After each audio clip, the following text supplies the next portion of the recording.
ভাড়া কত হয়েছে তোমার? হ্যাঁ। এই বেটা, এইটুক পথের ভাড়া কি 20 টাকা?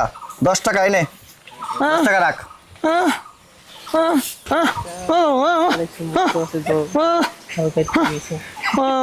ওই শালা বেয়াদব, তোর সাহসটা কম না?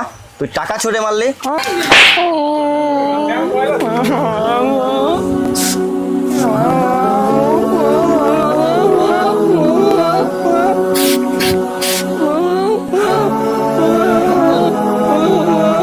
আরে আল্লাহ রে, বুড়ো লোকের মারলেন কে ভাই? আরে ভাই, এইটুক পথের ভাড়া 20 টাকা নাকি? তার উপর আমার টাকা ছুঁড়ে মারছে, ওরে মারবো না তো কি করবো? আরে ভাই, লোকটা তো এমনি প্রতিবন্ধী, আর ঈদের সময় 500 টাকা বেশি চাইছে, তাই বলে কি লোকটার মারা লাগবে? আরে ভাই, এই লোকটা চাইলে তো ভিক্ষে করে খাইতে পারতো, সে কর্ম করে খায়, আপনার তো খুশি, আরো 10 টাকা বেশি দেওয়া উচিত। আরে ভাই, আপনি আইছেন ওর পক্ষে দাঁড়ালি করতে, ও যে বেয়াদবি করলো এটা দেখেন নাই? আরে ভাই, এই লোকটা তো কথা বলতেও পারে না বা শুনতেও পারে না, আপনি এটার বিয়াদবি মনে করেন কে? দূর মিয়া, আপনি আপনার কাজে যান। ভাই, রাসূল সাল্লাল্লাহু আলাইহি সাল্লাম বলেছেন, শ্রমিকের মজুরি ঘাম শুকানোর আগেই দিয়ে দাও।